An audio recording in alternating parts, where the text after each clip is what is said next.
Saudara-saudari yang terkasih di dalam Kristus, marilah kita mulai renungan hari ini. Dalam nama Bapa dan Putra dan Roh Kudus. Amin. Renungan Katolik, Minggu 25 September 2022. Minggu Pekan Biasa ke-26. Teguran atas jaminan semu. Pertandingan iman. Hal penggunaan kekayaan, kesaksian surga dan alam maut. Bacaan pertama. Bacaan dari Nubuat Amos. Beginilah firman Tuhan alam semesta.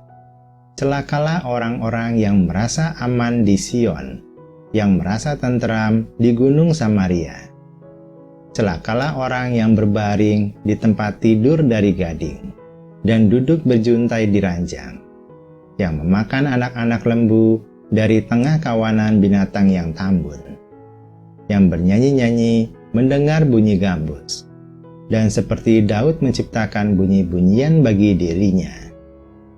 Celakalah orang yang minum anggur dari bokor, dan berurap dengan minyak yang paling baik, tetapi tidak berduka karena hancurnya keturunan Yusuf. Sebab sekarang mereka akan pergi sebagai orang buangan di kepala barisan, dan berlalulah hiruk-pikuk pesta orang-orang yang duduk berjuntai itu. Demikianlah sabda Tuhan. Syukur kepada Allah. Bacaan kedua. Bacaan dari surat pertama Rasul Paulus kepada Timotius. Hai engkau anak manusia, jauhilah semua kejahatan. Kejarlah keadilan, ibadah, kesetiaan, kasih, kesabaran, dan kelembutan. Bertandinglah dalam pertandingan iman yang benar, dan rebutlah hidup yang kekal. Untuk itulah engkau telah dipanggil. Untuk itulah engkau telah mengikrarkan ikrar yang benar di depan banyak saksi. Di hadapan Allah yang memberikan hidup kepada segala sesuatu, dan di hadapan Kristus Yesus yang memberikan kesaksian yang benar di hadapan Pontius Pilatus, aku memperingatkan engkau. Taatilah perintah ini tanpa cacat dan tanpa celah, hingga pada saat Tuhan kita Yesus Kristus menyatakan dirinya. Saat itu akan ditentukan oleh penguasa yang satu-satunya dan yang penuh bahagia, Raja di atas segala raja, dan Tuan di atas segala tuan. Dialah satu-satunya yang tidak takluk kepada maut, dan bersemayam dalam terang yang tak terhampiri. Tak seorang pun pernah melihat dia, dan tak seorang manusia pun dapat melihat dia. Bagi dialah hormat dan kuasa yang kekal. Amin. Demikianlah sabda Tuhan.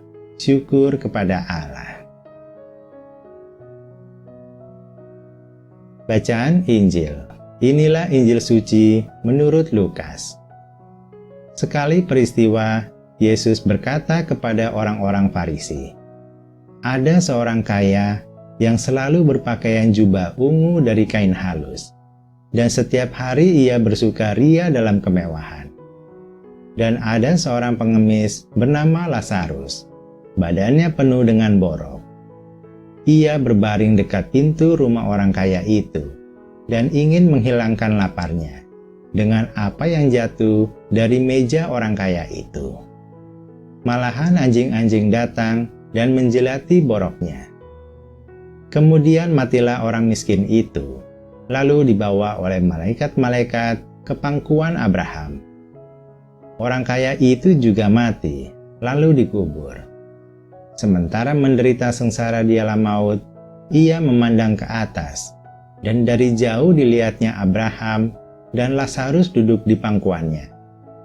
Lalu ia berseru, "Bapa Abraham, kasihanilah aku.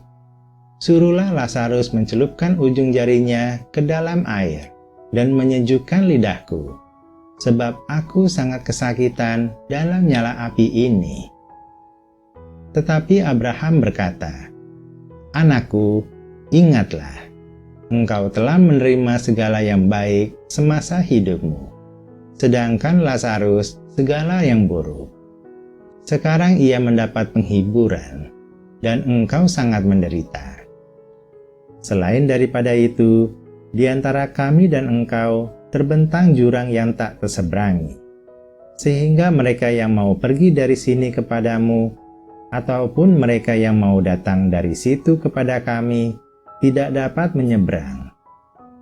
Kata orang itu, "Kalau demikian, aku minta kepadamu Bapa, supaya engkau menyuruh dia ke rumah ayahku, sebab masih ada 5 orang saudaraku, supaya ia memperingati mereka dengan sungguh-sungguh, agar mereka kelak jangan masuk ke dalam tempat penderitaan ini." Tetapi kata Abraham, "Ada pada mereka kesaksian Musa dan para nabi. Baiklah mereka mendengarkan kesaksian itu." Jawab orang itu, "Tidak, Bapak Abraham. Tetapi jika ada seseorang yang datang dari antara orang mati kepada mereka, mereka akan bertobat." Kata Abraham kepadanya, "Jika mereka tidak mendengarkan kesaksian Musa dan para nabi, mereka tidak juga akan mau diyakinkan, sekalipun oleh seorang yang bangkit dari antara orang mati." Demikianlah sabda Tuhan. Terpujilah Kristus.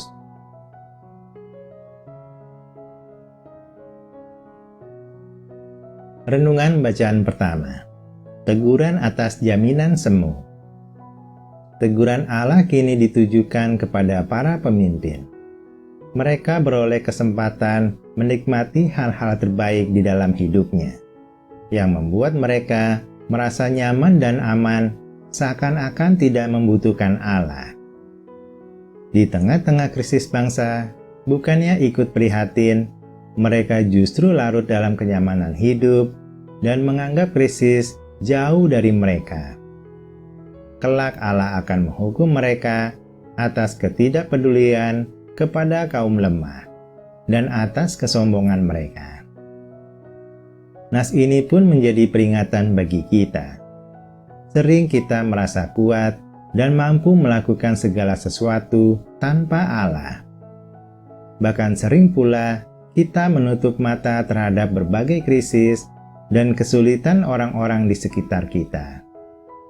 Kita sering bersyukur karena tidak mengalami kesulitan, tetapi bersikap masa bodoh terhadap orang lain yang mengalami kesulitan. Walaupun kita memiliki kuasa dan kekuatan, harta dan kekayaan, kita tidak boleh menggantungkan hidup kita pada hal-hal itu. Karena hal-hal itu adalah pemberian Allah untuk diabdikan kepada Allah dan sesama. Harta dan kedudukan tidak lebih adalah alat untuk kita mengabdi kepada Allah dan menjadi saluran berkat bagi sesama. Renungan bacaan kedua. Pertandingan iman. Paulus mengingatkan kita untuk mempertahankan iman dengan benar. Seperti sebuah pertandingan, kita dituntut berusaha sungguh-sungguh dan tidak setengah-setengah. Kita wajib mengejar sifat-sifat yang diperlukan untuk memenangkan pertandingan itu, seperti sifat adil, setia, kasih, sabar, dan lembut hati. Dalam hal setia, kita setia menyembah Allah, bukan kepada Mammon. Dalam hal kasih, kita mengasihi Allah dan sesama. Dalam hal sabar dan lembut hati, kita sabar menghadapi situasi sulit, dan lembut hati menghadapi orang-orang yang mendatangkan kesulitan. Hadiah utama dari pertandingan iman ini adalah beroleh kehidupan kekal. Renungan bacaan Injil. Hal penggunaan kekayaan, kesaksian surga dan alam maut. Hal penggunaan kekayaan. Si kaya menderita di alam maut, sementara Lazarus si miskin duduk di pangkuan Abraham, bapa orang beriman. Itu karena si kaya sepanjang hidupnya telah menerima penghiburan dari hartanya, sedangkan Lazarus sangat menderita oleh tubuhnya yang sakit dan kelaparan. Si kaya tidak peduli kepada Lazarus, membiarkan dia hanya bisa berbaring dekat pintu rumahnya, melepas lapar dengan apa yang jatuh dari mejanya. Dan si kaya tidak peduli, membiarkan anjing-anjing datang dan menjilat borok Lazarus. Yesus bukan mengajarkan jangan menjadi orang kaya, namun mengajarkan bagaimana bersikap terhadap kekayaan. Jangan menggunakan kekayaan hanya untuk diri sendiri, tetapi gunakan juga untuk menolong orang lain yang kekurangan. Keberhasilan mengumpulkan kekayaan hendaknya tidak membuat kita sombong. Kekayaan hendaknya dapat digunakan untuk menunjang karya kasih Tuhan.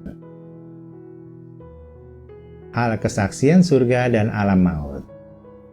Si kaya menderita sengsara di alam maut, sedangkan Lazarus mendapat penghiburan. Ketika si kaya mengharapkan agar Lazarus mengulurkan jarinya ke dia, Abraham menjelaskan ada jurang pemisah yang besar antara surga dan alam maut, sehingga orang tidak dapat berpindah dari satu tempat ke tempat lain.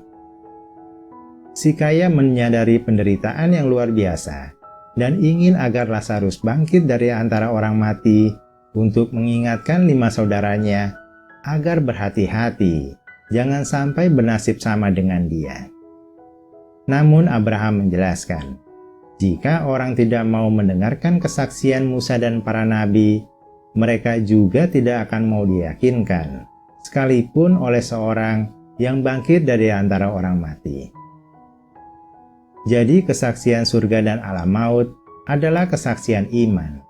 Tidak bisa menuntut seseorang bangkit dari antara orang mati untuk memberitahu kepada saudaranya yang masih hidup. Para nabi telah bersaksi agar manusia hidup sesuai kehendak Allah, sehingga beroleh kehidupan kekal di surga.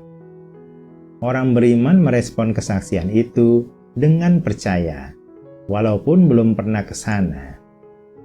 Namun untuk orang yang bebal, yang tidak mau melepaskan kenikmatan dosa, ia tidak mau percaya kesaksian para nabi.